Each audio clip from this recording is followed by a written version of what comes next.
Alrighty, guys, now we're going to review the factors that affect the competitive environment of the firm. And remember, as competition goes up, okay, either your selling prices are going to have to go down to maintain your market share, and or you're going to have to spend more on marketing and advertising, so your SG&A would go up. So in either case, as competition goes up, either your selling price goes down and or your selling general and administrative goes up, and that's going to result in your profit margins going down. So before we go through the details, just remember, barriers to market entry. If that's high, that's good. Let's keep new competitors out. Market competitiveness. We're hoping that the market is not very competitive. We want that to be low. If it's low, that's good. We can collude.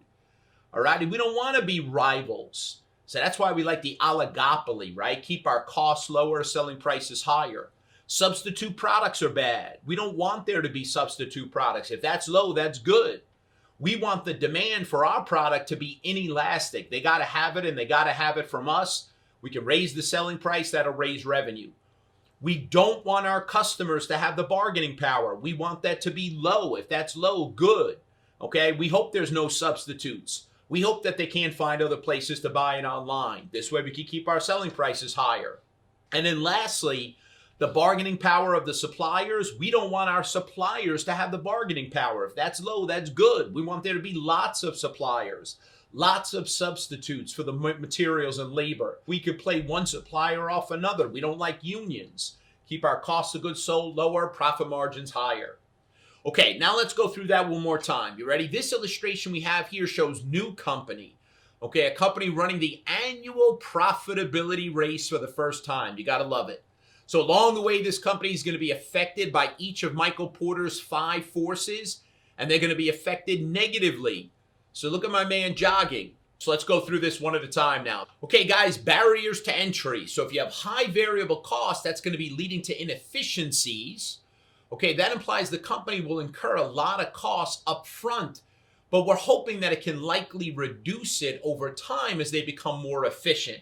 So quantities, economies of scale, right? As you start to buy in bigger quantities, you start to have a lower cost per unit. The bigger issue with the barriers to entry, though, guys, is the upfront costs in PP&E. When it's a capital-intensive industry and you got to make a big investment up front, so think of anything where we have a lot of PP&E, a lot of R&D. Okay, that's going to make it very difficult for a new company to be profitable early on, right? Which is good, keeps out the competition. Market competitiveness.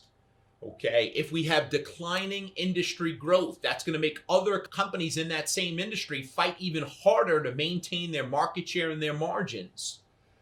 Okay, needing to upgrade computer systems regularly is also very costly and very challenging. Existence of substitute products. If a company's product is very price elastic, customers are very sensitive to an increase in price. Well, that probably implies there are many substitute products available.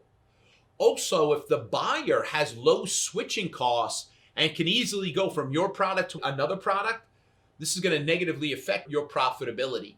We like high switching costs, make it difficult for them to embed a competitor's component part into their manufacturing process.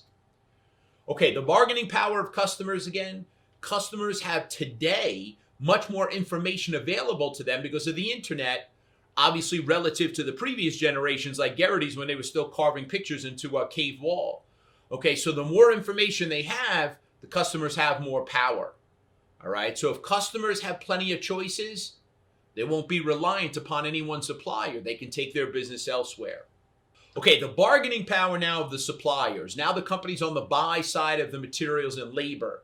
So if a supplier for a company is the only supplier, well, that stinks. They can charge higher prices. There's not much we can do about it.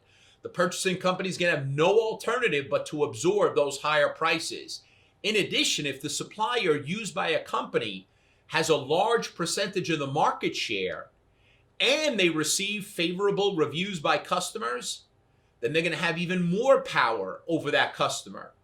Okay, losing a customer, okay, if we walk away and go somewhere else, well, that's going to have a negligible impact on that supplier because they have so many others, because they have such large market share. We like it when we dominate That's supplier sales, because then they're more likely to work with us. Alrighty, good review there. Let's move on. Let's do the practical.